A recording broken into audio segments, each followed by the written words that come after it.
এবার মহিলাদের নিয়ে তুমি যাও, সেন্টুরা সবাই এক এক করে দাও। ঠিক আছে ঠিক আছে একদিন ওর মনে মনে রাখবো একটু ছবি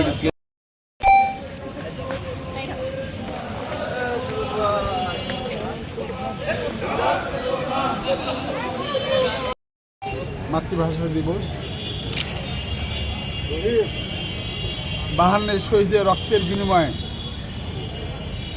আমরা যে মাতৃভাষা পেয়েছি এবং তার ধারাবাহিকতায় ৭১ মহান এবং ২৪ গণ অভ্যুত্থানের মধ্য দিয়ে নতুন বাংলাদেশ গড়ার এই শুভ ক্ষণে, এই মহেন্দ্র ক্ষণে আমরা ২১ শহীদদের প্রতি শ্রদ্ধাঞ্জলি জানাতে চাই।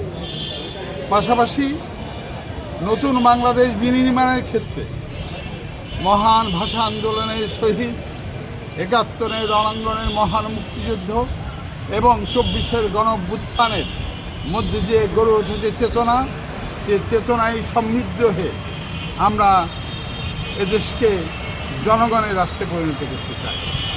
আমরা বিশ্বাস করি মানুষের অধিকার প্রতিষ্ঠার যে সংগ্রাম আমরা শুরু করেছিলাম ফ্যাসিস্ট সরকারের বিরুদ্ধে, সেই লড়াইয়ের মধ্যে দিয়ে একটি নতুন বাংলাদেশ হবে।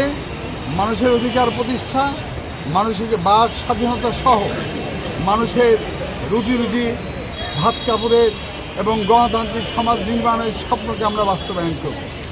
আমরা মেহেরপুরে আমার প্রিয় মানুষ, আজকে এদেশের সংখ্যাগরিষ্ঠ মানুষের ভোটের অধিকারের মধ্যে দিয়ে রাষ্ট্র ক্ষমতায় এদেশের দেশপ্রেমিক জাতীয়তাবাদী শক্তি, ইসলামিক মূল্যবোধে বিশ্বাসী শক্তি আজকে রাষ্ট্র ক্ষমতায়। আমাদের পার্টির চেয়ারম্যান জনাব তারেক রহমানের নেতৃত্বে ইতিমধ্যে সরকার গঠিত হয়েছে।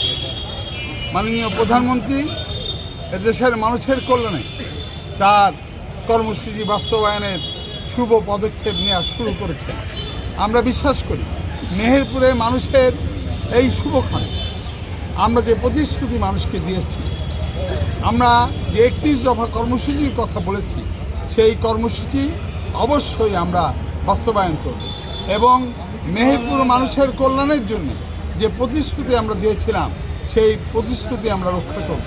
আমরা বিশ্বাস করি মেহেরপুরের প্রশাসন জনগণের এই পালসকে বুঝতে পেরে, জনগণের এই অনুভূতিকে সম্মান জানিয়ে তারা তাদের দায়িত্ব পালন করবেন। তার কারণ একটি সন্ত্রাসমুক্ত, চাঁদাবাজ মুক্ত, মাদক মুক্ত মেহেরপুর আমরা প্রতিষ্ঠা করতে চাই, যে মেহেরপুরে একটি শান্তির মূল যে ভাষা শহীদদের মধ্যে দিয়ে আমরা মাতৃভাষার জন্য লড়াই করেছি, তেমন একটি গণ অভ্যুত্থানের বীজ আমরা ২৪ এবং আন্দোলনকালীন সরকারের অবাধ নির্বাচনের মধ্যে দিয়ে সকল গণ আন্দোলন, গণ অভ্যুত্থানে শহীদের রক্তে এই ১ ইঞ্চি মাটিকেও আমরা পরাধীন থাকতে দেব না এবং এই পরাধীন